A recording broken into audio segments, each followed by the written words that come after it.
Welcome to Brown Rappers Network.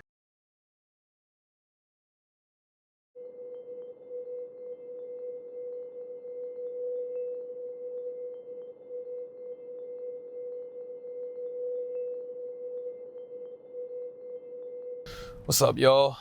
About to pick up Manav from Brown Rappers Network. Let's see how it goes. Excited.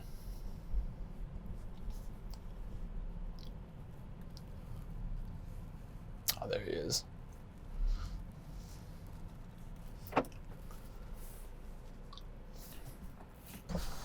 What's up, man? What's up, my guy? Yo. Nice to see you, brother. Nice to see you too, man. You show me around the 301 or what? Hell yeah, bro. Let's fucking get it. Let's do it. What have you been up to lately, man? Man, too many things. I can't even tell you like where to start. Definitely a lot of musical projects in the works. I put out 17 songs so far on all platforms. You know, you learn a lot when you put out a bunch of stuff. You always want to figure out ways to get better. So, you know, I've kind of figured out what I want to do next. So I've just been piling up songs in the vault and just been kind of building up for the next, you know, wave of releases. It's a game about consistency. You know, for me, I definitely want to remain consistent the next time I drop. So I'm just preparing for that. Right, and what's the spread of your songs look like? Like, do you release a couple songs at a time? And after how long? Like, what are the intervals like? You know, I'm going to be brutally honest with you, man. So what would happen is I would finish I'd probably have like 3 to 4 songs ready at a time. I would release them in 3 to 4 intervals, right? Like I would finish, let's say like I finished 3 songs. By the time song 3 was fully done, I would release song 1, you know, get some good traction, and then, you know, song 2 I drop maybe like a couple weeks later, you know, build up some more traction. So out of those 17 songs that you have, yeah, how many of them were made during the pandemic? Actually, two of them. My 2 latest ones were made during the pandemic for sure. Okay, and what are the names of those songs? The first one I put out was Decide, and the one after that was What I'm Saying. Okay, yeah, I've heard What I'm Saying. I'm a big fan. Dude, appreciate that. Yeah, appreciate that. Yeah, man. It was, you know, I was trying to go for a summer vibe. I put it out in March, you know, just right in time for, you know, when the weather was getting warm and all that. Yeah, I mean, it took, I think, a couple listens to grow on me, but when it did, like, I think after the second listen, I was repeating that hook everywhere, man. I was just... Hell yeah, man. Yeah, it was super catchy hook. Appreciate I really like that song. Appreciate that. Yeah, man, that's what we were trying to go for Any plans for a music video for that song? Yeah, man. You know, it's crazy because I haven't even put out a single music video yet. And if I'm going to be brutally honest, I really do believe in high quality work. Yeah. And because I have some peers who are artists who, you know, put out a bunch of music videos, but the budget, you know, hasn't always seemed right, and I don't see them getting too much for the amount of effort they're putting in to, you know, pop up for the music videos. Right. I haven't seen, you know, the output translate. So for me, I was kind of just getting my feet wet with these releases, trying to understand, you know, the process of being an artist, and that's definitely my next big step for sure is visuals. I definitely want to have a visual for What I'm Saying, a couple of my other already released 17, and of course for my, you know, new batch of songs, which is definitely 20, 30 plus songs that I got in the vault, man. I just can't wait to share that with the world. But how has the last year and a half, like almost 2 years, been for you? Have you been going out? Like, I know, like, in America, it's gotten much better with the vaccines being available everywhere. Yeah. But how was it initially for you, like, when it was the worst that it was? Oh, man. It was scary, honestly. What were you doing? Like, were you making music? Were you trying to meet with your friends? Like, what were you trying to do? Yeah, I was living in North Hollywood, California, and you know, a really popular place to be an artist and a musician, and so that's where I was when this whole pandemic thing was blowing up. Interesting. And so I have a little funny story, right? There's a 7-Eleven in a 2-minute walking distance from me, 24/7. You know, just always going there to get whatever I need. Yeah. Sometimes I would get those huge, you know, gallons of water just to, you know, kind of crush in the studio. And that would be like a almost daily thing. I'd go there just to get whatever. And as soon as the pandemic happened, bro, all the water was all sold out at the 7-Eleven. All the food, like all the essentials were sold out. And I was like, what the fuck is happening, bro? Like on a normal day, like the shelves are stacked and like everyone was going crazy, panic buying. So I was just like, yo, like how are we gonna sustain like, food places were closing early. That was scary. It made you want, that grocery was scary. stores were packed. So yeah, man, it was really wild. That's where I was. I was in LA with a huge ass population. I'm just, with a bunch of people just trying to figure out like how are we gonna survive. Right. So who all were you working with when you were in LA? Yeah. Shout out to my boy G-Lo. He's a Bay Area artist. He is definitely my number one partner in LA. He was someone I was creating music with relatively often. There's this other dope artist named D-Vad, really sick videographer and photographer as well. He's toured with some big people, like with the likes of Danny Lay, does photo shoots for Diddy's family. No way. Yeah, no, that dude's he's like that. He's really dope too. You were working with him when you were in LA. Yeah, so he performed at my event actually. I threw an event in Hollywood. With my boy G-Lo, we actually both headlined that event. Damn, that's nice. we saw his talent in his music, and we offered him, he'd never actually performed before, so we were his first concert. So that was, a really dope feeling. One thing about me is I definitely, love finding new talent and, doing whatever I can to give them the exposure that they deserve. That's amazing. Yeah. So D-Vad, G-Lo, this girl named Becca Boo, she's really dope. She also performed at our event. There's this artist named K-Watch. She's from Arizona, but she was coming to LA a lot, to network. She's a hustler. Mm-hmm. My roommate is actually an EDM artist. His name's Nick Love. Despite him being in a totally different genre than me, we got along so well because in our free time, we would make hip hop beats. Like, that's so dope. Like he's an EDM artist, but he's down to, just create something on the fly. I'll just be down getting water in the living room. And he's like, yo, let's make something. Let's cook. And, Definitely. that was the vibe, when I was in LA for sure. So what exactly got you into making music? Was there a particular artist, a song, a show? Yeah, there's definitely been a whole different sequence of events. I think the big step, the first building block was the first ever concert I attended, which was Linkin Park actually. Wow. I went to a Linkin Park concert in 2007 and I was obsessed with that band. That's my favorite band of all time. If we're talking about groups, there will always be number one. Rest in peace to Chester. Tragic loss. So when I went to that concert, right, they just gave me this feeling like, whoa, this is like so impactful, so energetic, so passionate. And they were really creative. Like when I saw them perform, they were doing some different stuff for their like intro. They like specialized in doing these like, creative intros. And it made me feel like, am I at the right Linkin Park concert? Cause like, I didn't even know what was about to happen, but all this like mysterious stuff that they did really made me fall in love with live music. It was just, that made me want to learn the guitar, made me want to learn Linkin Park songs, made me want to play the drums. That was the first big step into music, if we're talking about music as a whole. That's very interesting. I mean, it's coincidentally, that was the first concert I ever went to as well. Really? Linkin Park was your first concert? Yeah. Bro, they're so dope live. They came to Bangkok, Thailand, and I watched them when I was like 13 or 14. Hell yeah, and bro. Everyone there was going nuts, like headbanging. I was like, what are these people doing?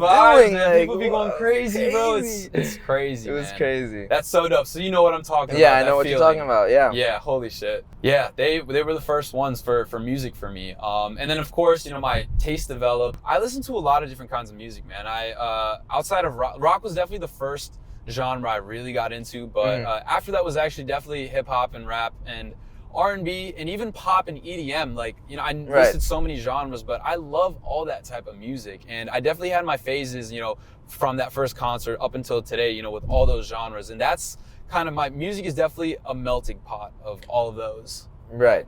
Definitely. That's really cool, man. Yeah, bro.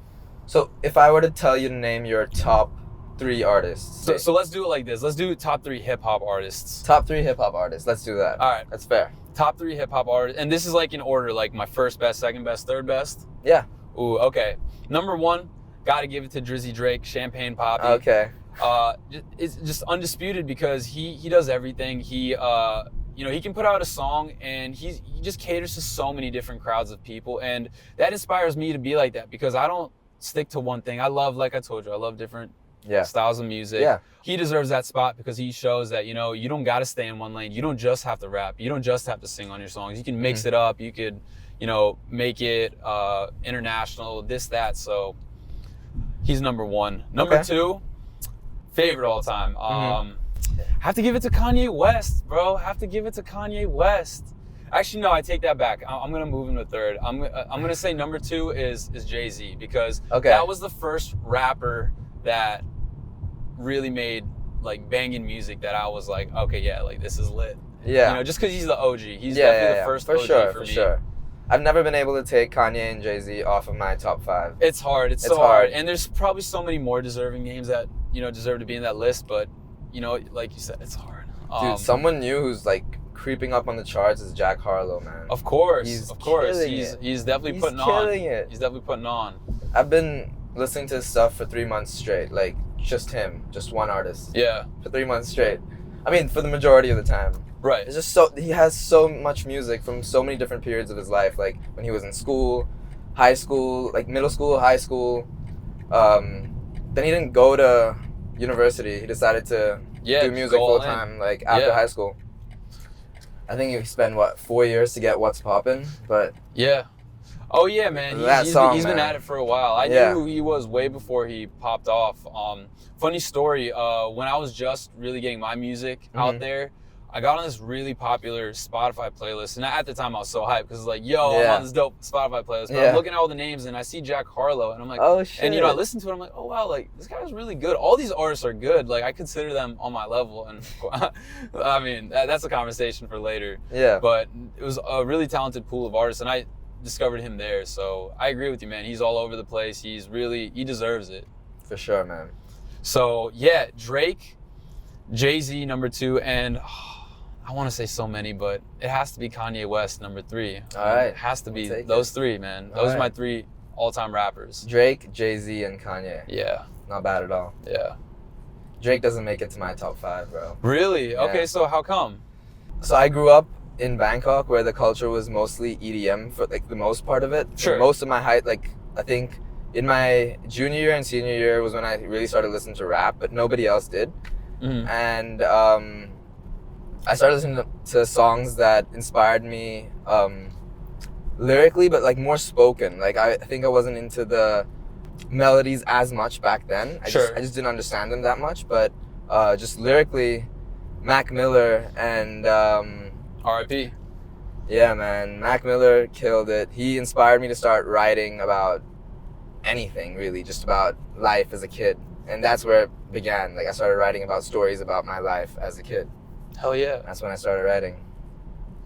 Mac Miller was an inspiration to many people, even like the artists who are popping off today. I mean, it's hard to not mention him in today's world when it comes to, you know, hip hop, true 2000, I guess 10s hip hop. He's definitely a big staple in that. Yep. Kanye and Jay-Z make it easily.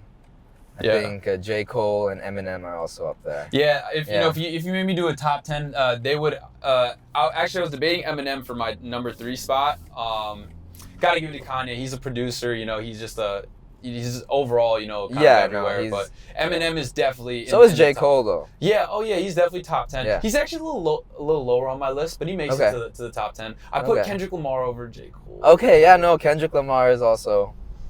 A little very bit. fair pick. No, very fair pick. If I'm going to be fair, though, I feel like J. Cole deserves a little bit more at this moment because he's been dropping music and, you know, Kendrick's been a little quiet. Yeah. A little quiet, but maybe, you know, too quiet. Maybe. I think he's cooking something up for sure. Oh, yeah. Yeah. Yeah, but yeah, and I think, I don't know why J. Cole suddenly went on a path where he feels like he has to prove something. Or he talks about not having to prove something in his songs. Not having to prove anything, but he's trying to prove something. He's trying to prove something. Yeah. All the songs are related to not having to prove something, but like you're talking about that conversation.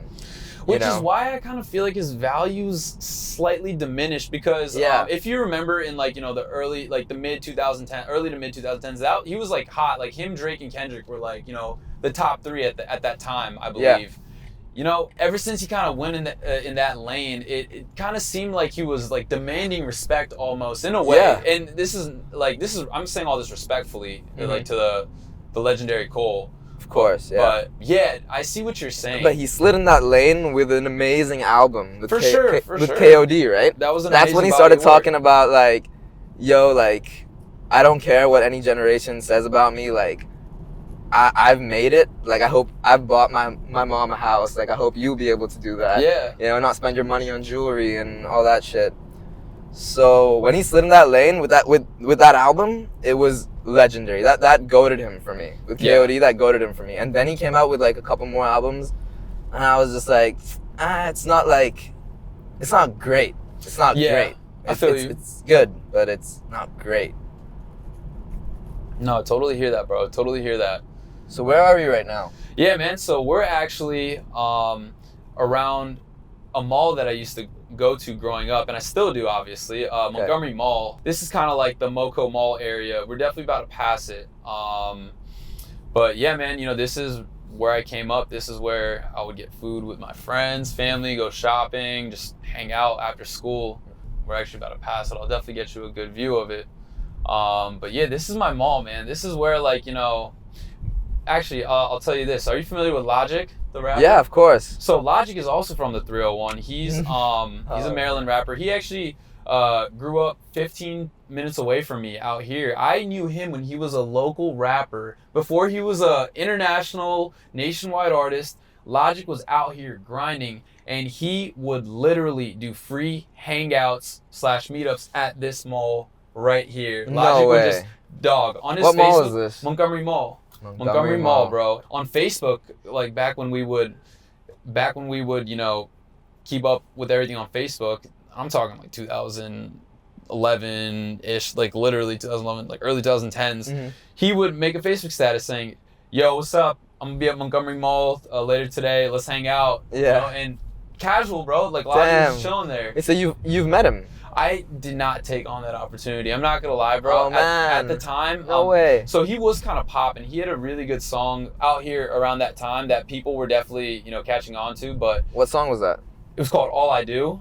Oh my god, bro! Of course, bro. He did that shit around here. I love that song, bro. That song, man. I've always wanted to play that song on the piano. You know, the start. Yeah, the little Sinatra vibe. Bro, so it was around that time he dropped that album, and he was doing hangouts there for free, bro. Like, shit. He was really about that grind. And, you know, part of the 301 in my name definitely comes from Logic. His original social media handles were actually Logic 301. That's why I made mine Holy shit. BEEZY301, no cap. Holy shit.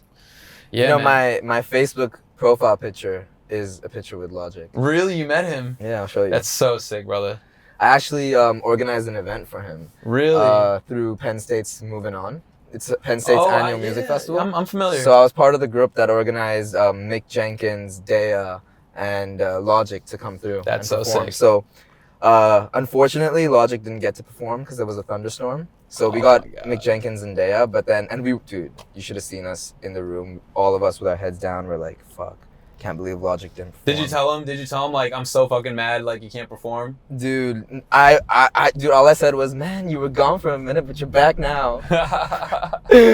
I was so happy, man. I was so, he just walked in, he's like, hey guys, and everyone's heads came up and everyone was smiling and everyone was just so happy. He took a photo with everyone with his arm around us, man. It was amazing. It was a great feeling.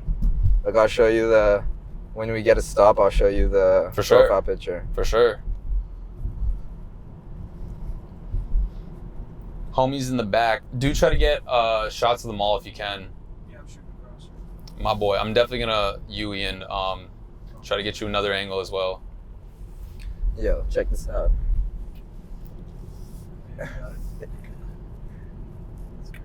Crazy, right?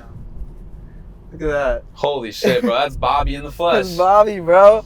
He came to Champs later that night and he was pouring drinks for didn't he himself. perform at Champs? I saw his IG story at Champs. Yeah, he performed at Champs because he wasn't able to perform in the outdoors with us. That's so sick. So you still got a Logic show? He did I 2 or 3 songs, right? wasn't 21 yet, man. Fuck.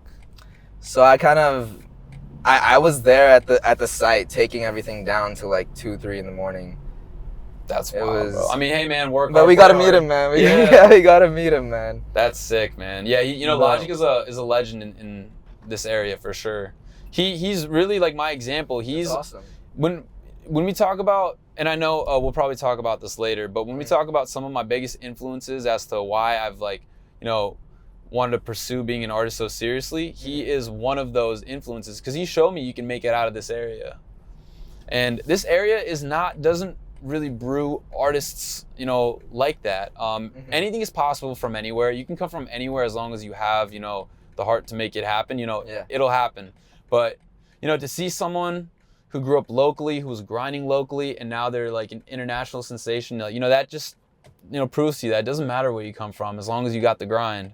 And it's funny because, you know, sometimes when you bring up Logic in hip hop discussions, he's very discredited. You know what I mean? People definitely like kind of shit on him a little bit. Oh yeah. About maybe mean, how he is and yeah, and his earlier songs were super lyrical, right? And Yeah. I don't think people right now in this music age, they don't really, not the majority of them really like to just go with the beat. Yeah. They're not looking for really beat and like fancy melody, lyrics honestly. and, They and don't melody. even care about like with the words. Yeah, no, exactly. So a lot of people that I try to like go back in time by listening to older music that I used to, right? And when I listen to Logic, most times I haven't gotten too much of a positive response from the people that like that you're are like, yo, I'm around bumping me. this, and they're But like, this is like- oh, like that's sus. You're listening to Logic, bro. They're just not. They just don't vibe with it. But because I know the story, like I have heard the lyrics before, and I've been in that moment in the past, like I can put myself back in that situation where I used to enjoy it, and I know the lyrics. I know the guy through his lyrics. So it's fun to listen to the things that he says. So let me ask you this: when did you discover Logic first? Around when would you say you became hip to Logic? I think when I was 16 or 17, around that time. Okay, word. Yeah, All I Do was one of the first songs that I listened to. Yeah. Yeah. Yeah, that he made that out here, bro. And, dude, insane. He shot the music video, I think, at University of Maryland, College Park. Okay. But man, he was really promoting all around. He really was. He was all around the 301. Like he, goated as the 301 king for sure. So how did you get more people involved with your music? Like, how did they discover you more? How do you have so many different countries listening to you on Spotify? You know, you have so many streams. How do you get there? What have you done so far to reach to that point? You know, with Spotify, you definitely need to reach out to people who have, you know, good organic playlists, you know, have, you know, people following them from all over the world. I don't even purposely try to target any people or any particular country. I really just go for playlists that have similar vibes, where my music could also, you know, have its place in. And really, man, it's just a grind. I send out a lot of emails, or sometimes, you know, the playlists want you to reach out via IG. You know, I'm just always chopping it up, you know, always shooting my shot with playlists. Playlisting is so important nowadays for, you know, the independent artist. Yeah. That was definitely a big tool I utilized to get, you know, so many international, nationwide followers as well. That would be probably my number one method, was just piling up on playlists, just reaching out and doing my homework. And I'm blessed because I do have a solid team too that, you know, watches me do it, and they also put in the time to do it in their spare time to help me out. So, you know, it's love. You know, nothing can be done completely by yourself. If you have a good team that takes care of you, you can really, you know, multiply the steps that you need to take. Right. And you said you've been making music for years now. So that means... What does making music mean? Like writing songs? Well, writing songs. What have you been doing for the most time? Like, have you been making beats or writing? Did you make beats first or did you write first? Ooh, I guess would playing an instrument like guitar or drums mean making beats first? Because I definitely that just means you played an instrument first, right? Yeah, you were a musician first. Yeah, so right. I started by playing the guitar and the drums, and I would create my own kind of melodies on the guitar. But then eventually I formed a band with my friends who also played instruments, and it's crazy because I was like, my most serious band I was in, I was the drummer, right?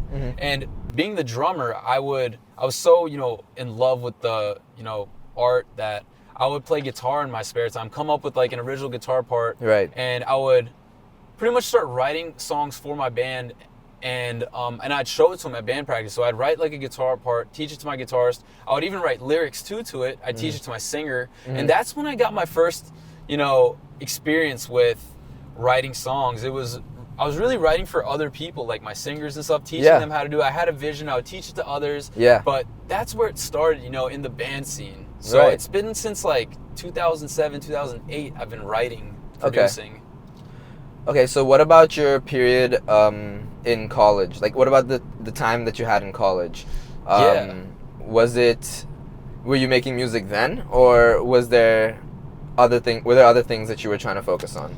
It's so crazy because in college, you're there to, do well in school, to study, to, stabilize your future in your career. And I tried to look away from music. It's like I tried to ignore music because even though I loved it, I was kind of, I don't want to say brainwashed, but I kind of felt like I had to follow this norm, where the music's cool and all, but I need to focus on, the important work stuff. So I would kind of push it to the side, but it just found its way to me. I had a friend who started an a cappella team, a good friend of mine, and I would beatbox for fun, right? That's one of the things I do, as a hobby. Yeah. And he recognized my talent in beatboxing, and he was like, hey man, I started this a cappella team last year. The beatboxer quit, and I know you're pretty good at it. Would you consider joining? So I gave that a try in college, man. And I wasn't even trying to join as a singer or anything like that. I was a very shy singer, but I joined as a beatboxer in this a cappella group. And it's crazy because I would do the vocal warm-ups with the team just to do it. And I realized I kind of had a voice. I discovered that I had some sort of singing ability that I was, I guess, holding back from. And that experience definitely got me back into music for sure. And even in college too, I would freestyle rap for fun. That was really what got me to where I am today, because it's something that just comes naturally to me. People wonder yo, how do you do this? How does that happen? Is this fake? But I've seen him freestyle in person, so it's not fake. Yeah, so in college I was freestyling, I was in this a cappella group, and keep in mind, I'm also telling myself that, this isn't, my life. This is cool, but I should focus on other things. But man, it was just, I just couldn't get away from it. In a time when I was confused and I was questioning what I really wanted, music was kind of there to tell me nah, it's me, it's been me the whole time. Let's do this. I'd say the first year, maybe even 2 years, my priorities were definitely in the books and being a good college student. And then I think after music kind of made its way back to me from just freestyling for fun, creating with my friends who like to do music as a hobby, or even playing the guitar in the dorm rooms, I found myself getting more and more addicted to rapping and freestyling. I think that's really what it was for me in college. I'd say by my sophomore and junior year, I was addicted to freestyling. Even when I wasn't around people, that's all I wanted to do was just throw on a beat and freestyle. And it got to the point where I wasn't even in college for school, for educational stuff. I was there to utilize my free time to myself to just perfect my craft. That's honestly what college turned into. It turned into me discovering my musical talent. I would do my schoolwork, and there'd be times where I'd feel you know what, I could definitely make a steady income off of working a traditional job. And there's nothing wrong with working a 9-to-5 job at all. It's really comes down to your personal preference. And for me, I felt I could make an all right living doing that, but I also felt I could make more money doing what I really love if I really put the time and effort into it. Because there's a saying, you do it for the love of the game, and the love of the game was there. And I realized that just from freestyling or singing in a cappella group or beatboxing or just even creating, I just realized that I feel long term, short term, sure, I can make good money working a 9-to-5, but I realized long term, if I put my all into something I truly love, I could probably double on my profit or triple, whatever it may be. I felt I could go further doing what I really love versus what I felt I was forced to do. And what would you say are some tips you would give to young artists trying to get their music out there who are like you in university? How do they get the confidence to get their music out there? And what are some avenues to do that? I think for me, the biggest way I built my confidence was freestyling for other people. And I kid you not, every time I freestyled for somebody new, I would just see this look on their face, like, how are you doing this? And that gave me confidence because I could just tell they were genuinely amazed. Yeah. So that made me believe, like, okay, you know what? Like, I can actually do this. So I would tell the next kid out there to go with the signs that the world is giving you. Believe in your talent and don't be afraid of what other people think. Don't be afraid of dropping out if you feel like your time is better spent on what you're actually talented in. If you truly feel like there's a chance, stop wasting your time. Like, drop out if you're really serious about it, and pursue your passion. You don't need to be a college graduate to be very successful. There's the Bill Gates, there's the Lil Pumps, there's so many different billionaires out there. Just fuck what other people think. You know yourself better than anybody knows you. You need to believe in yourself. Follow the signs. Like I said, I built up my confidence by showing my talent to other people. Yeah. And they validated that for me with, a positive response. So I just took it with a grain of salt, and I just never looked back. Yeah. So have you showed your song to a large amount of people at any point of your life? And what was the response like when you showed them your song? I've actually had my music played at the club a couple of times, and the first time I played my song at the club, people were actually dancing to it and going hard to it. They didn't know the lyrics, but they were vibing to it, because obviously, when you hear a new song, you don't know the lyrics. Yeah. But, I have, and it's such a dope feeling. That just, reminds you that what you're doing is right. Like, you're doing a good job, and just keep going. So, yeah.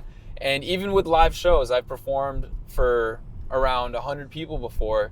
And that too, by the time I really got into my song, people would be really, engaging and, honest. They would, you could just tell that the love is real. So it's always been positive feedback. Yeah. So, but what was this exact situation in which you showed, or you performed, or you showed your music to people? So I'll tell you a crazy story. Yeah. When I was at Penn State, I wasn't even at this, enrolled in school at that time. This was already after that. Mm-hmm. I was visiting for a weekend, and this was around the time I had maybe 3 or 4 songs on Spotify, Apple, all platforms. Mm-hmm. I took this trip to Penn State, and I was also at the time working at a music store, shout out Guitar Center. Mm-hmm.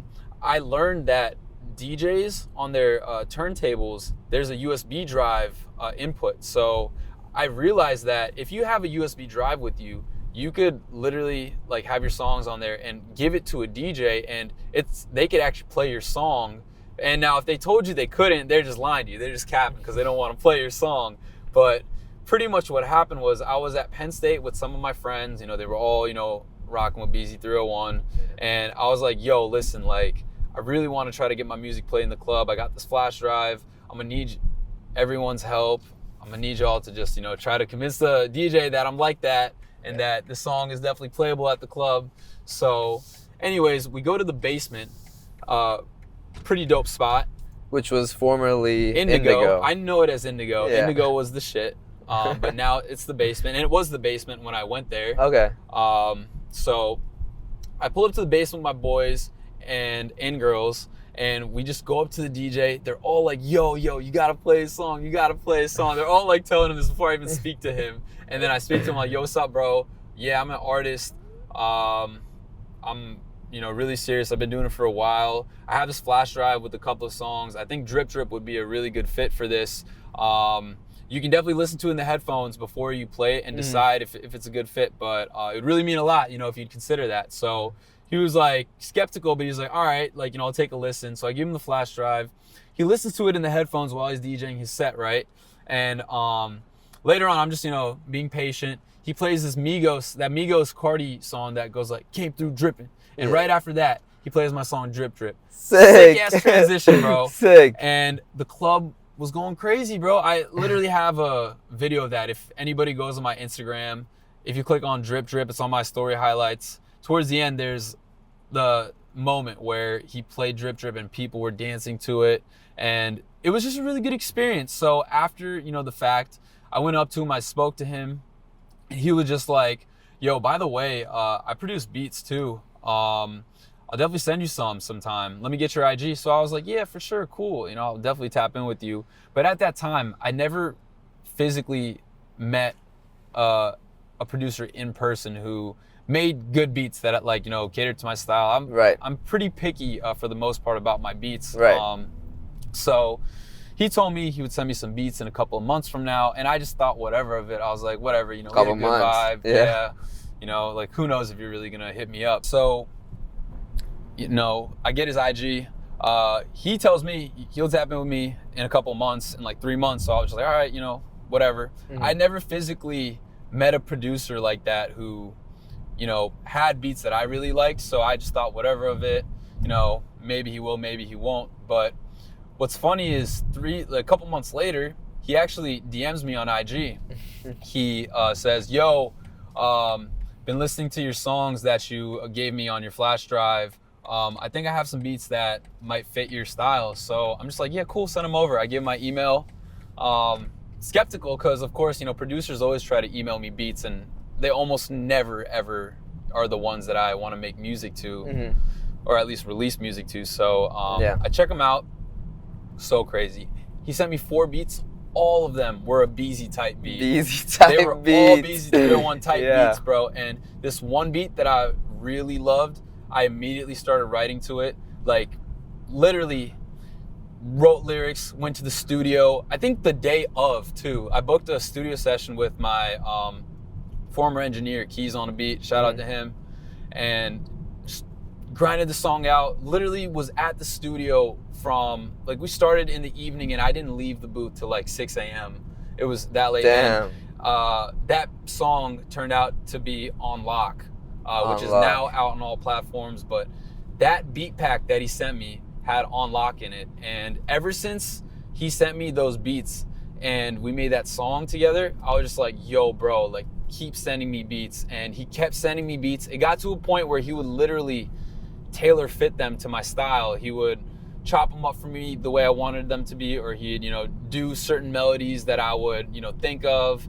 And I actually do produce a lot too. I definitely have a producing background, as we've mentioned earlier. So me and him, it got to a point where he would, visit me for the weekend. We'd lock in the lab, make beats for hours. I would tell him kind of the direction I want to go in, and, we just cook. And ever since then, that DJ I approached at the basement is now my main producer. Shout out DJ Nick G, bro. You the fucking man. That's an awesome story, man. Damn, at the basement, at Penn State. Just trying to promo my music, just the boy trying to grind. That's sick, man. So Drip Drip was the song that really got you that confidence booster that no other song really gave you at that point in your life, right? You wanna know a funny story, bro? So Drip Drip was an accident. That song was a freaking accident, man. I at the time, Gucci Gang came out by Lil Pump, and shout out Gucci Gang, because that you can't deny the success that song had. Yeah, of course. But at the time, I'm thinking how does an artist make such a simple song so big? I was just in my feels, for sure, bro. I'm making all these complex ass songs. How did he do that? So I was like, you know what? I'm just gonna fuck around and make a really short song, not really try that hard. And I made Drip Drip, and somehow at the time that was, and still is, a really popular song of mine. So yeah, it's crazy, because I was just trying to make the next Gucci Gang. Yeah. Drip Drip made a lot of strides for me. It was even featured on Fashion Nova's IG story. I don't know if you ever knew that, but I didn't know that. I knew about your one of your friends, Peter Plains. Oh yeah, yeah. He made that his theme song. Theme song. Yeah. I definitely got it. Yeah. So let me tell you about that actually. Yeah, what sure. happened to Peter Plains before I even talk about Fashion Nova. So in this area, in the DMV, as we like to call it, the DC, Maryland, Virginia area. But if we get specific, we get into Maryland and we're in the 301. You know, I've always been trying to stay posted for opportunities to even physically perform live at venues. And one day I randomly get a DM from this guy, Peter Plains. He runs his own streetwear podcast show called Talk Drip Live. And he pretty much just DMs me randomly. He says, yo, you seem like you keep up with streetwear fashion and you also make pretty good music. I'm an Indian American individual promoting this brand, and I would love to have someone who's also, you know, the same ethnicity as me, you know, showcase their talent on my show. We have musical guests in between commercials, so you should definitely, you know, check us out, give us a try. So I was like, you know, why not? You know, it was in Washington, D.C. at WLVS radio station. I pull up with my boys, not knowing what to expect. And prior to pulling up, I'm asking him, so how many songs can I perform, this, that? He says, just one song. But I was like, any chance I can perform two, bro? And he's like, all right, yeah, fine. You can do one in the beginning and one at the end. Sick. So I do my song Tokyo first. You know, it's a really like hard-hitting, rap-heavy song. You know, definitely was vibing with the crowd on that one. And then at the very end, I performed my song Drip Drip, the infamous Drip Drip. And by the time I finished the song, bro, people on the camera crew and the people that were working his show, they were all like, yo, like, should we make that our theme song? And I'm just kind of standing there like, no way. Like, you guys are actually thinking about making this song your theme song? Because the show is called Talk Drip. Yeah, so that's actually why I decided to perform that song, because, you know, Talk Drip, and I was thinking, all right, you know, Drip Drip will make sense because, you know, it goes with the name of the show. So, exactly. Yeah, I performed that song. They're all like, yo, we should make this our theme song. Peter Plains asked me, can we make it our theme song? I'm like, hell yeah. Hell yeah. And, bro, ever since that episode, it's become their theme song. They're on season 2 right now, going really strong. And hey, man, Drip Drip's still hanging. So what exactly do Talk Drip talk about? So yeah, it's hosted by this guy, Peter Plains, dope ass guy. They just talk about the latest streetwear fashion that's dropping. They talk about what they retail for and what their resale value is. You know, and they just give you the scoop. Let's say he dropped an episode next week. In that episode, he's gonna just talk about whatever's dropping that week, all the cool collaborations that are going on. And he'll even dive into the history too, which is really unique. Very cool. So it's surrounded around fashion, right? Definitely surrounded around fashion. And it's crazy because when I went there, it feels like a school lesson. It's like class, except a subject you actually enjoy. Yeah. Like, yeah, you feel like you're listening to, like, Peter Plains is a freaking drip professor. Yeah. You listen to things that you want to listen to. Yeah. What you want to learn about. Oh yeah. Yeah. Like when I recently got into fashion and started looking at more expensive clothing, I was very interested in the reason why it's that expensive. They can't just be the brand name, right? Like there has to be something about it. Of course. And that's when I started purchasing a couple of nice things and realizing that there is something about it. Oh yeah. The material is different. It is stitched better. There's no loose ends, like in comparison to the ones that are on the lower end, right? Oh yeah. Like there are no mistakes usually. Most of the time there's no mistakes in the ones that are more expensive. And I'm really into fashion. I'm definitely going to be listening to his podcast or his show. Yeah, it's a podcast. So is it available on YouTube as well as a video show? Yeah, you know, he's on YouTube, TikTok.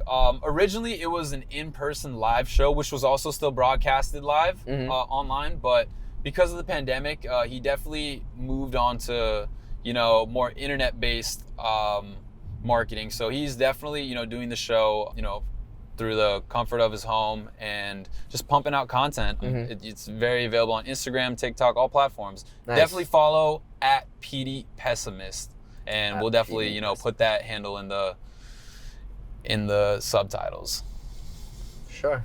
So we've talked a lot about your time during university and the success you've gotten from Drip Drip and meeting people in the industry, like the producer for your song On Lock. Yep. What was his name? DJ Nick G. DJ Nick G. Yep. So that was an amazing story, an amazing connection that you made. But let's take it even further back to high school. Tell me your story about you in high school. Yeah, man. High school was It was crazy, man. It was honestly, all in all, a really great experience. High school was where I honestly honed in on so many different musical talents. I was in a really serious band. I was a drummer for a band and a guitarist in high school. That's when I became a very intermediate to advanced level guitar and drum player. Okay. I formed a band with, some high school classmates who I still, keep in touch with till this day. Those are my musical brothers for life. So it's funny because in the beginning of high school, like my freshman, sophomore year, those were like my rock years and rap years too. So like I said, I was in a rock band and I would play a lot of, rock stuff on the drums. But when I would practice the drums, I would actually, put my iPod headphones in my ears, and I would even play drums along to like rap songs. Like I'd be drumming to Lil Wayne, Eminem, just a bunch of stuff like that. So that's where my kind of production, where I kind of honed in on my like your production sense skills. Yeah, because you're drumming along to how they do the drums on the hip hop tracks. So that's how I kind of familiarized myself with that style of drumming in hip hop. So my first 2 years were definitely rock and a little bit of hip hop, but then my next 2 years, my junior, senior year, actually became very EDM based. There's actually a point where I wanted to be an EDM DJ. Like I wanted to be the next Avicii, the next Zed.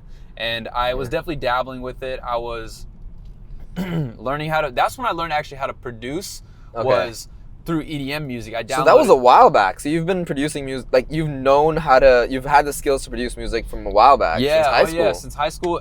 Damn near middle school almost, pretty much. Yeah. Wow. But I got good at it for sure, or I definitely had a comfortable sense with it in high school.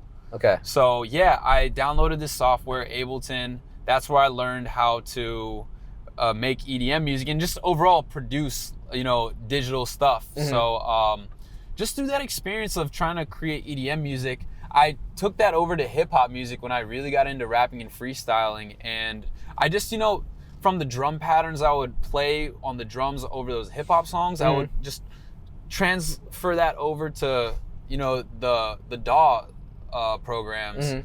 And yeah, it really helped me, honestly, really learn how to produce hip hop quickly. So yeah, like I said, the first 2 years were rock and hip hop in high school, and the next 2 years, that's when I kind of like quit my band. I realized like no one in my band was as serious as me. Okay. A big reason why I'm an individual artist today as opposed to being in a group, because when you're in a group, everyone needs to be on the same page. And being the drummer of a band and writing the lyrics, writing the guitar parts, like that just shows clearly like I'm the only one who's really trying to push us in a forward direction. So it gets tiring, and I get it. That's what makes me an independent individual artist.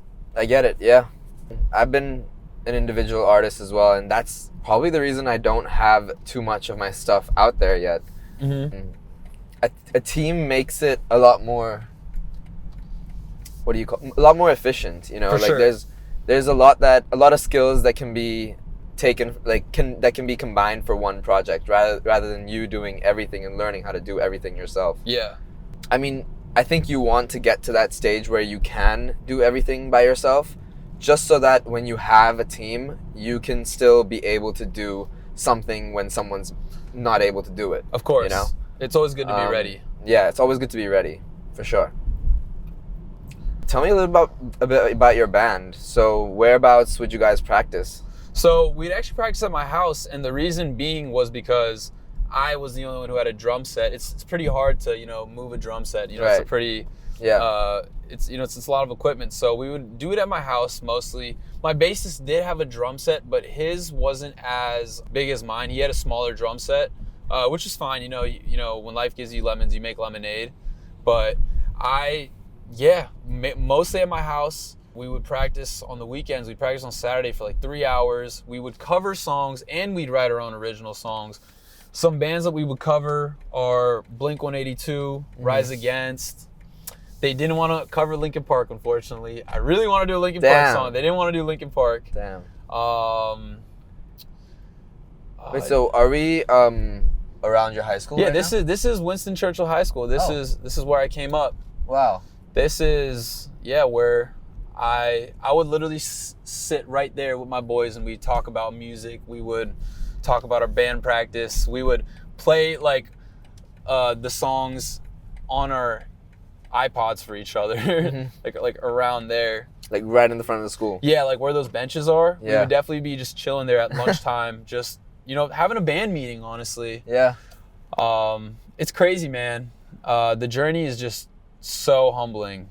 But I'm guessing in your last 2 years, that was you alone on that So, bench. yeah, I kind of had an exit with my band because, like I said, you know, you get tired of being the only one who's really serious about it. And at that time, you know, EDM was really popping off. My friend group kind of changed a little bit. You know, when you have friends who you've been friends with for a long time, you realize that, you know, you realize your differences amongst them, you know, with time. And a part of me was friends with my band members solely for the obligation of music, because I felt like, you know, I had to be around them to, you know, sustain this relationship and, you know, to sustain this band, you know, moving forward. Yeah.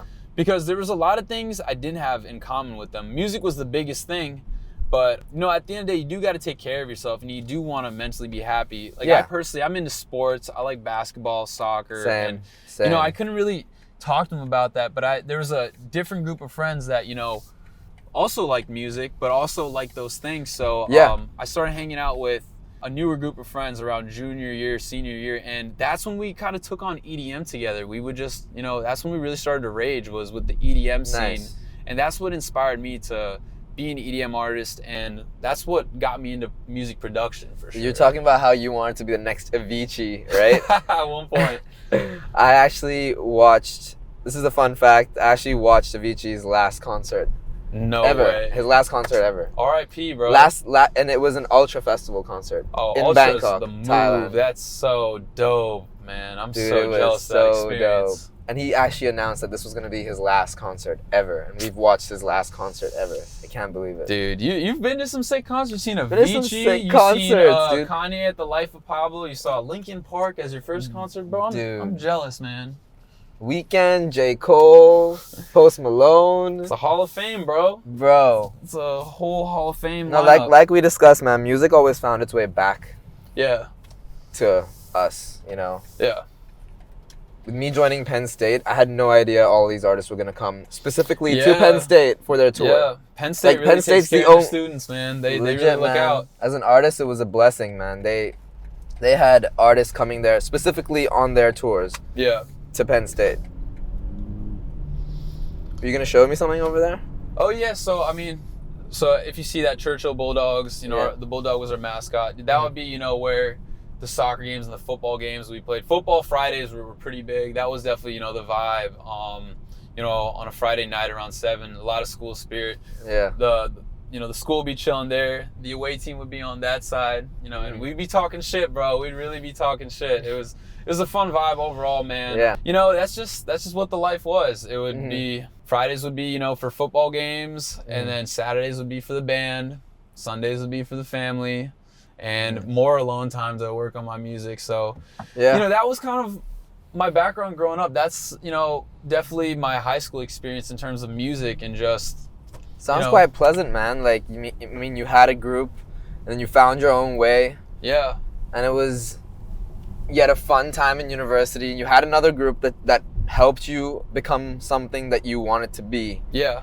And that's a great story, man. That's where a great story starts. You know, you start off failing in trying to do something that you really, really want to do. And sometimes you just need to change where you are, change the people that are surrounding you in order to get further. Oh, yeah. Oh, yeah.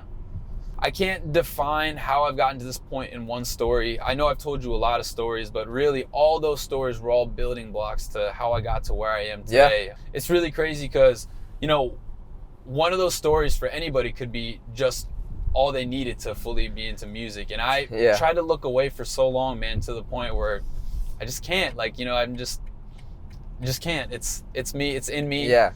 Music's in my DNA. That's all I know. That's all I'm good at. Yep. That's all I care about, man. For me, it's writing, but yeah, music comes Writing is a into great it, form. you know? It's a very artistic form of expression, man. There's no music without writing. There is, but Well, I mean, you still write the music, though. I mean, I guess, yeah, you still write the music. That's true. Whether it's piano or, you know. Yeah. Yeah. But I see what you're saying. Yeah. I mean, you freestyle. Yeah. Yeah. That's written. I mean, well, that's It's writing. that- I'm writing on the spot. I'm just writing words. It's Yeah. like a doodle. It's a free flow. So, BEEZY301. Yes, sir. How did that name come about?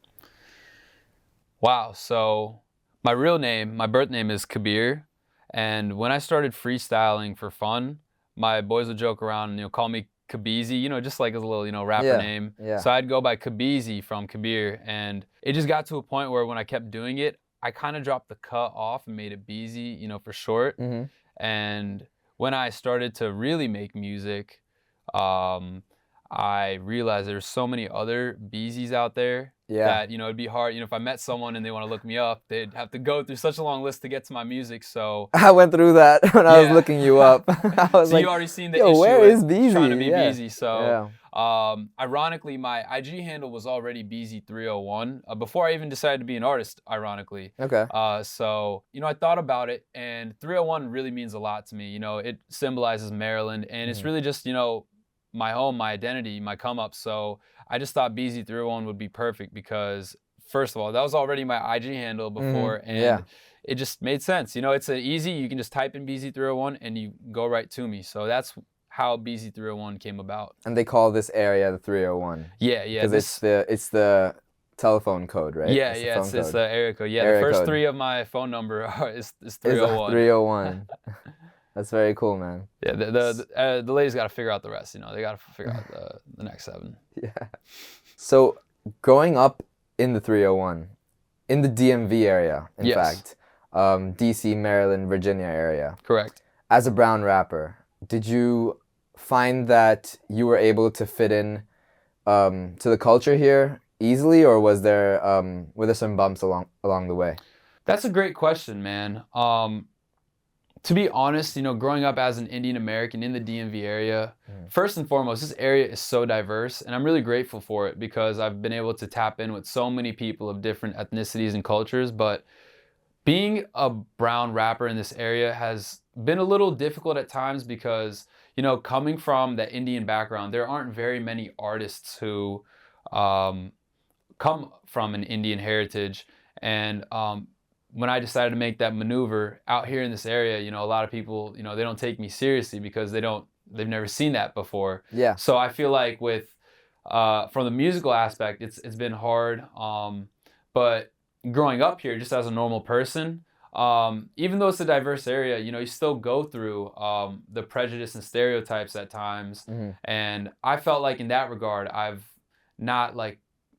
struggled to, I guess, figure out where I fit in because amongst the people I grew up around, like in school and stuff, I always felt like I was behind. I didn't grow up, I didn't come from an American family historically. Right. So I had to figure out a lot of things being first generation here. But the thing is, amongst the Indian crowd now, not even the diverse group of people I grew up with, but the Indian crowd, me being in that musical lane was also different for them. So I kind of felt out of place because, a lot of Indian people historically, they want to be doctors, lawyers, engineers, they really want to strive for a high paying traditional salary. Absolutely. So I've even felt out of place in that aspect. So in the DMV, man, as a brown rapper, I've definitely felt kind of out of place, but I feel like my music is helping me, find my place because there's an audience out there that, is searching for me, and I feel like I'm finding them too. So I feel like with time I am finding my place, even though at times I felt out of place out here. Exactly. I get where you're coming from about being a brown rapper, how you don't fit into the American culture per se because you don't fit that image of being a rapper, and then you don't fit into your own culture, your what do you call your original culture? Yeah, my roots. Your roots. Yeah. You don't fit in there because rapping is not something that they even look at as something professional. Yeah. It's something you do as a hobby. Being a brown creative in general is very isolating. Oh yeah. I've noticed that in my time at Penn State as well. Being the only Indian or brown kid in advertising classes and in creative The classes. token brown kid. The token brown kid. And I had one other kid who was also in advertising, an Indian guy, in the year below me. But I was the only one in my batch. Like in my batch, I was the only one. Yeah. So I get it. I get how you can be isolated from so many situations being a brown creative. Yeah. Oh yeah. And one thing to add to that is, you know, obviously you and I being Indian people, we definitely probably go to Indian gatherings, you know, with a lot of family members. You know, you have to kind of give them the whole spiel, what you do, what you're into. And when I tell like aunties and stuff like that I make music, or uncles, they're like, oh, so do you make Desi music? Do you make Indian music? And it's like, no, like I make American hip hop music. And they think the worst, man. And you can't even show them what you have, because like there'll be restrictions in those kind of settings. Exactly. Like, man, I can't really say everything, and I can't really sing this, and like you're not from like my dad. If I speak my lyrics to him, he loves it. Like he's like, oh damn, oh damn, oh damn, like everything that I'm saying. But if I make him listen to a hip hop song that I really like, he'll just be like, I don't understand shit, bro. Like, I don't understand shit. It sounds nice, but I don't know what the message is. Yeah, and he starts getting a headache. So, like, that generation of people, like, our parents' crowd, they're just not gonna be vibing with that. And I felt myself slowly moving from more hardcore music, or, like, EDM, or, like, you know, house, or whatever that was, and even, like, more lyrical rap, into going into more melodical rap as I'm aging. So I can see how the elderly, like, their perception of music changes as they grow older. They like more melodical stuff rather than too much words being said with too much energy. Right. Agreed. Yeah. We've talked a lot about your favorite artists growing up. What about producers? We're sitting in a studio right now. Producing was something you started off doing more than writing, right? That was something you started off very early on. So do you have a favorite producer, or a top 3 list of producers that you really enjoy? So my number one, and this is gonna shock some people, I think, but it's Pierre Bourne. Yo, Pierre, you wanna come out here? Yeah. Pierre is number one, and I'll tell you why he's number one really quickly.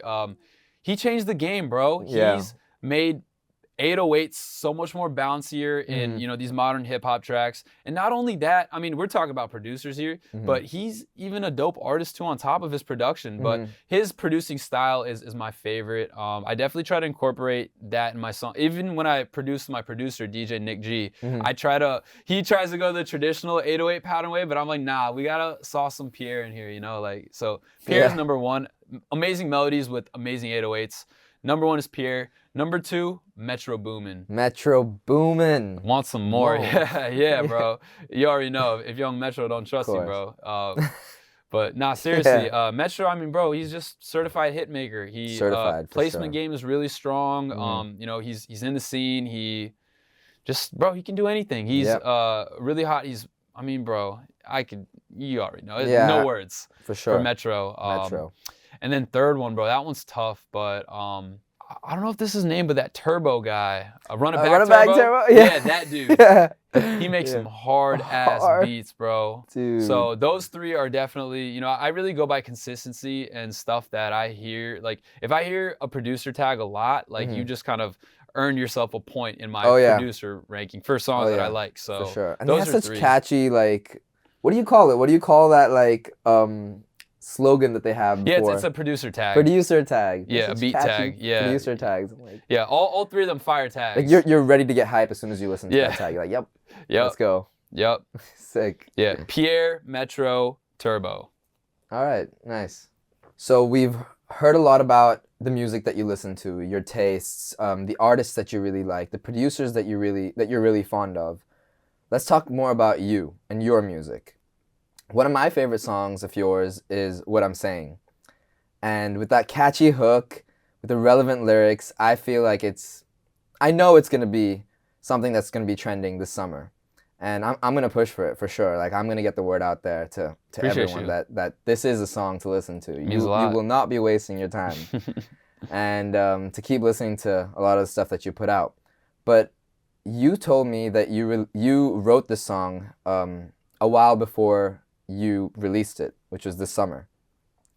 Why did you take the time to release a song? Why did you feel that this song was a summer song? Sure. So during that pandemic period, I wrote What I'm Saying.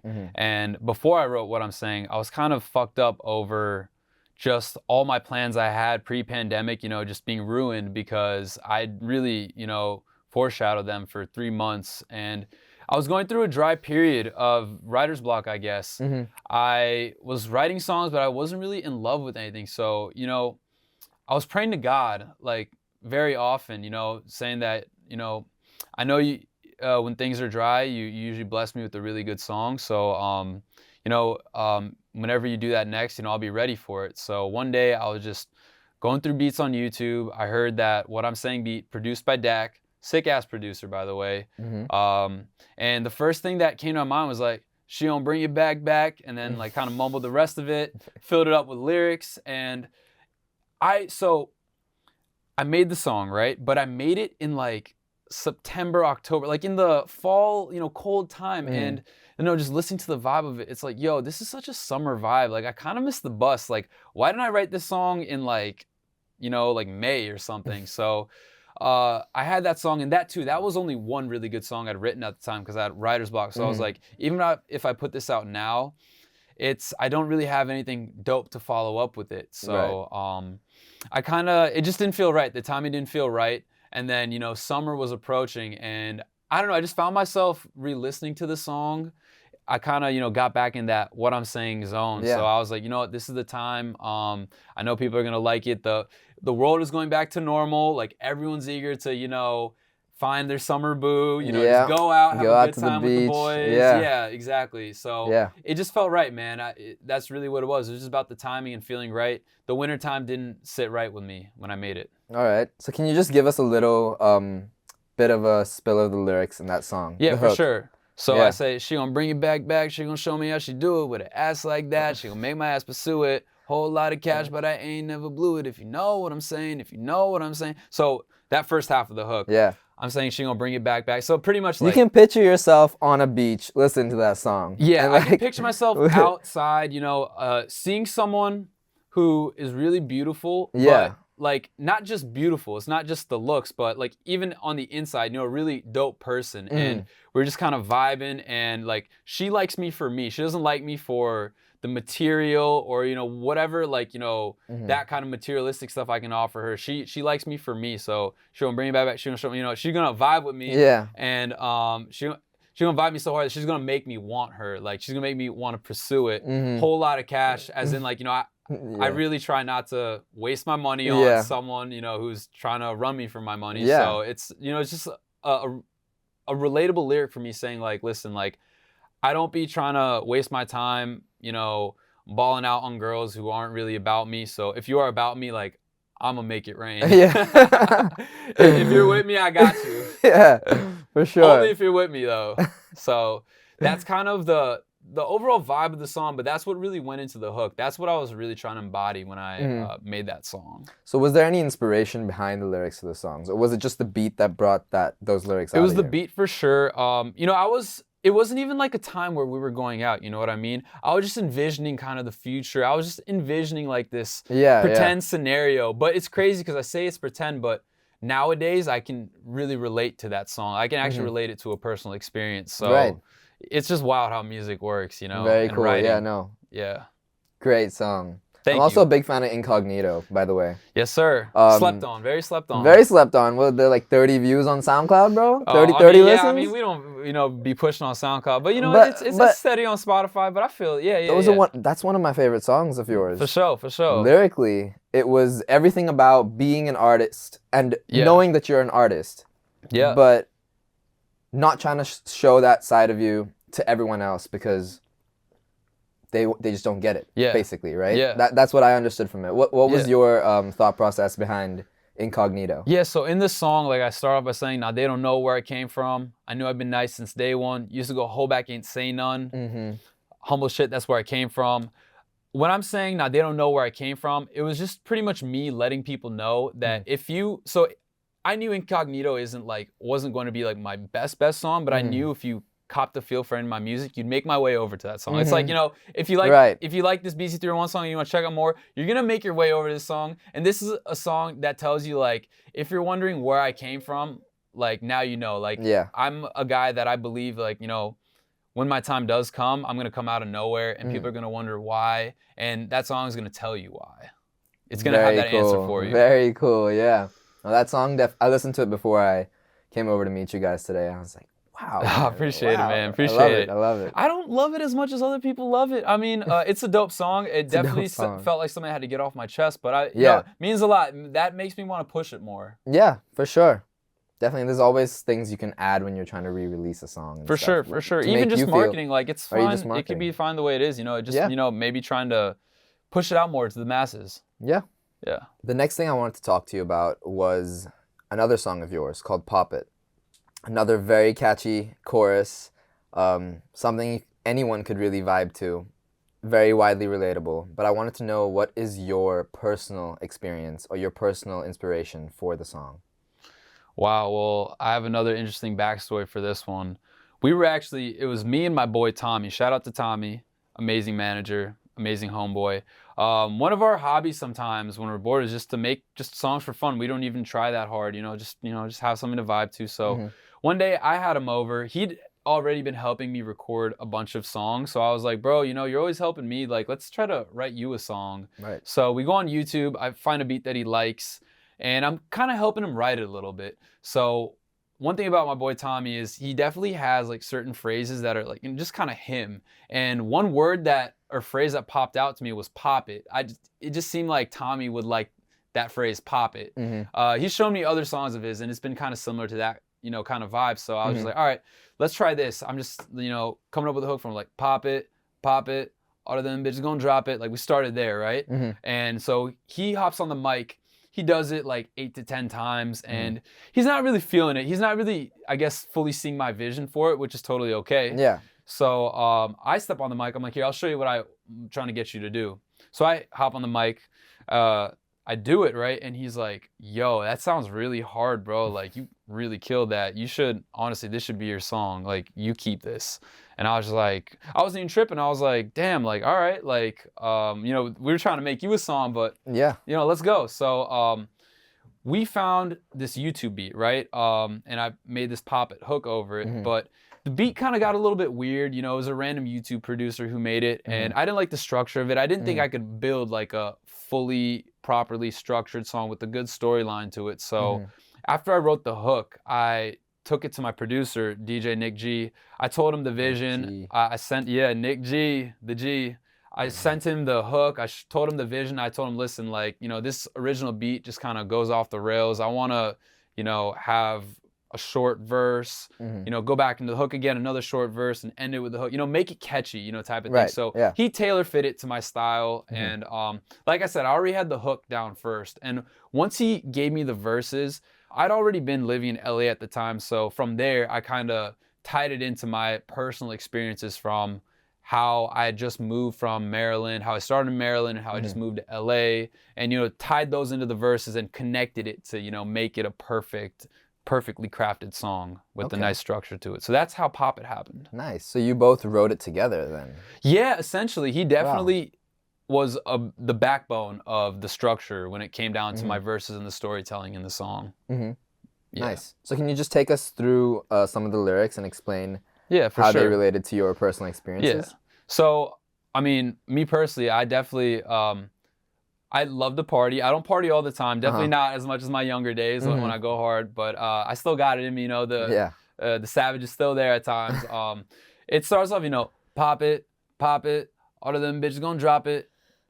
And that line itself is like, like popping bottles, turn up. Girls are getting down. Like they're busting a move. Like we're all vibing. Yeah.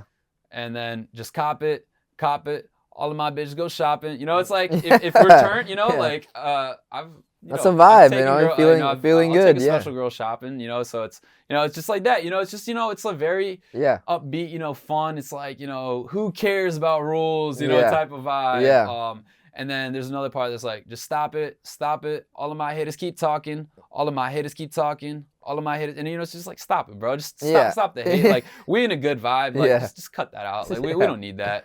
Absolutely. And then, yeah, you know, I circle back on that hook. There's another part where it's like, just stop it. Just stop. All my haters keep flopping, you know. These boys, man, some of these boys, they be flopping like James Harden, Marcus Smart ass. I don't even know, bro. Like, they be flopping, and it's sad. Yeah. Hey, if you And you much guys, respect for not saying LeBron James, man. Oh, I love Appreciate LeBron. it. I can't do All right, LeBron like sweet. that. All right. I can't do LeBron like that. They're gonna say what they want. Yeah. I mean, the league is turning into that, but that's a different Yeah. subject for later. But yeah, man. So that's the vibe of the hook. So you know, playful, and like I said, the hook came first. You know, I originally started that off with my boy. You know, we try to make it fun because that's my boy. I turn up with him too, and you know, I tie that in with my experiences with him and myself. And then, you know, we get into the verse. It's like, they don't know how I started, found my role. With my team, yeah, we ballin' pick and roll. Every day, yeah, I'm focused on my goal. 301, yeah, I do this for the home. So like right there, like, they don't know how I started, found my role. People wonder, like, how'd you become a rapper? Yeah. I found my role because I was always into music. Freestyling was how I figured it out. And, you know, just like everything I've told you, know, I was freestyling, then recording music. So I found my role with my team. Yeah, we ball and pick and roll. You know, once I found my role, I also had my teammates, you know, like my boys like Brandon, Diego, like Brandon with the visualizers, Diego with the, you know, amazing photography for my photo shoots. Like, you know, Brandon will set a screen, you know, put me in position to shoot the wide open shot. You know, let's pop it. Like, I just made the shot. Like, you know, like my boys just, you know, we set up plays for each other. So that's, you know, with my team, yeah, we ball and pick and roll. Every day I'm focused on my goal. You know, this is all I do. This is all I care about. I'm all in on this. 301, yeah, I do this for the home. Like, I'm BEEZY301. I'm going to do this for the home. I'm bringing y'all with you. That's why 301 is in the name, because Sick. Yeah, we going to the top together. I love all the references, man. You explained that really, really well. I appreciate you, enjoyed man. that. I love the song, man. I'm really passionate about it. I'm passionate about the message in my music. I feel like I don't really dive into it enough. I don't get to, I guess, explain it. I don't know why I don't, but Yeah. I'm glad it's at least now than never. Yeah, no, it's really refreshing having someone explain how these lyrics are related to things in their life, because although Genius used to have those artists come on and explain their lyrics, nowadays, I watched, what's his name? The guy who sang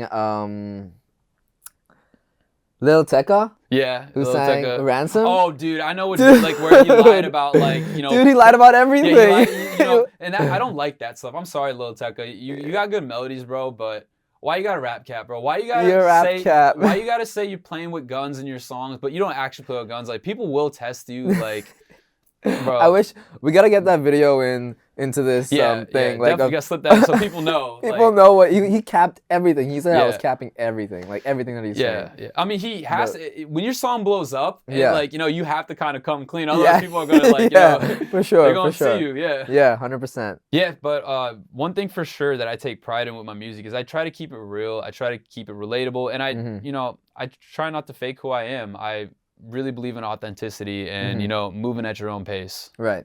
So that's important to me. That is important. I appreciate that. Yeah. From an artist. As an artist. For sure. Appreciate that.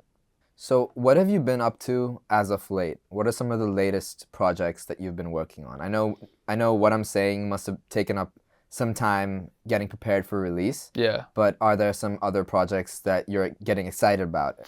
Things that are on the roll already? Yeah, I'm definitely preparing for some music video shoots. I think, you know, I'm probably like a month or few away from getting ready to shoot them. And for those out there, you know, who listen to my music, you know, who rock me, or if you're just, you know, getting to know me and you end up, you know, liking my stuff, I'll tell you this, you know, there's not just going to be one music video coming out. There will be a bunch when I do start filming. So tell them that. Yeah, tell them that. Hey, y'all, listen, like, I'm not playing. Like, I know 17 songs out, no music videos, but hey, I got the music down, now let's get the visuals right. I promise, like, we got this, all right? I got you. You gonna like it.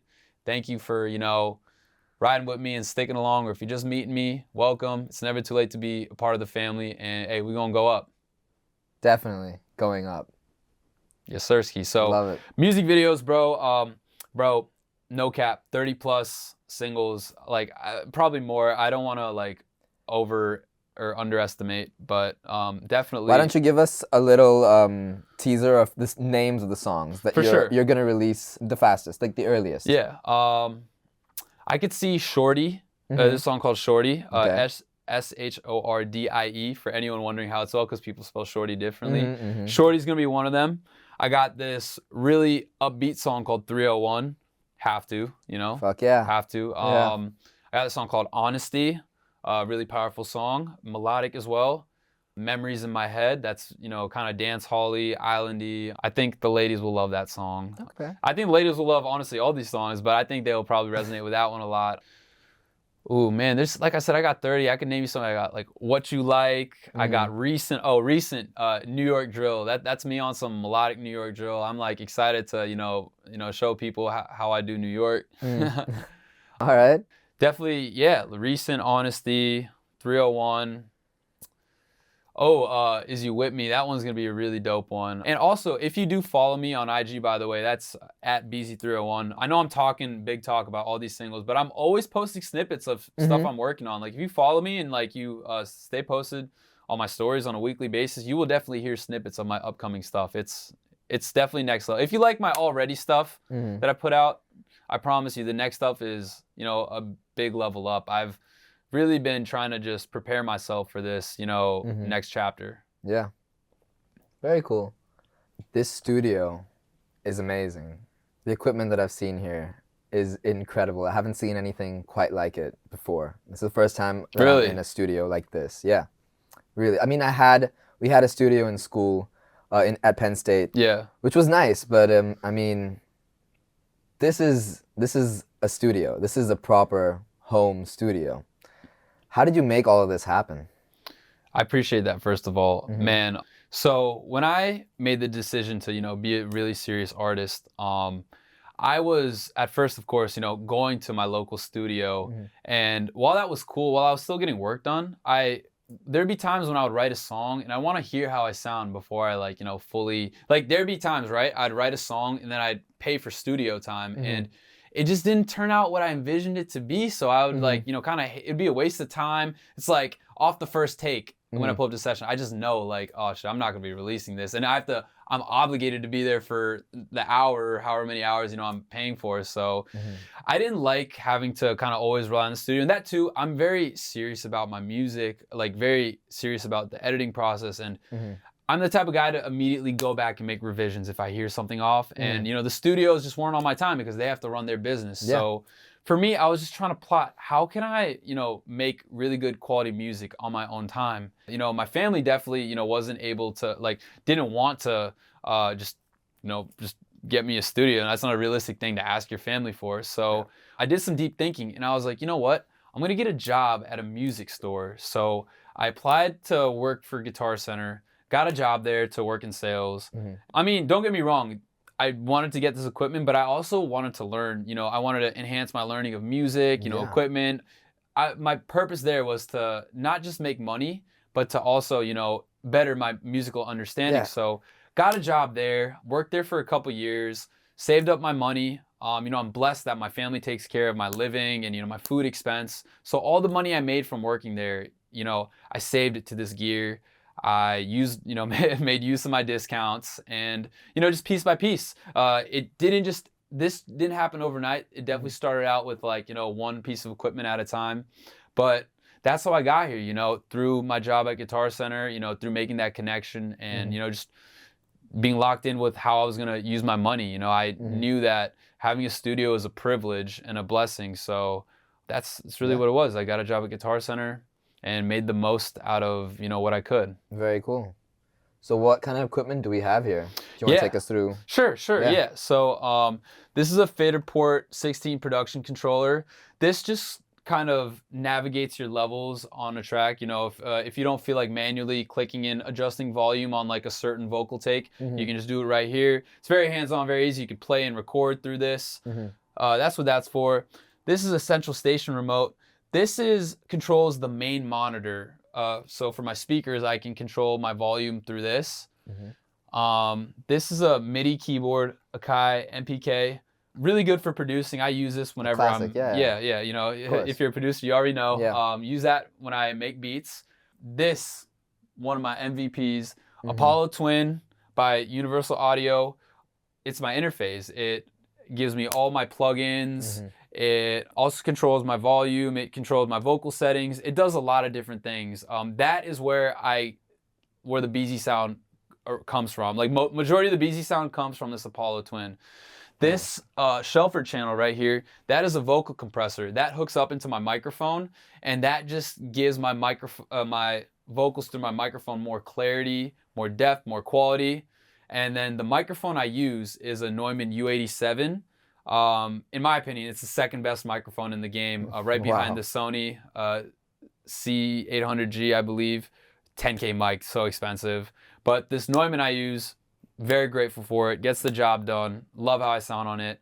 That's what I rock with for my microphone. And last but not least, my speakers, I use the Focals as my main speaker and the Yamaha HS5s as my references. And then actually, you can't see it, but down below I have a Yamaha subwoofer as well. And that's just, for good bass. If you just want to crank, hear some dope bass, it gets the job done. So yeah, that's, really what I'm rocking with when I'm in the lab.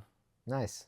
How have you not made a Bollywood song so far, or like a Hindi English mix song so far? Has there never been what do you call a vision for a song to appeal to your Indian audience? I feel like I'm at an Indian party right now, and like you're an auntie speaking to me, asking me like, "Where's the Indian music?"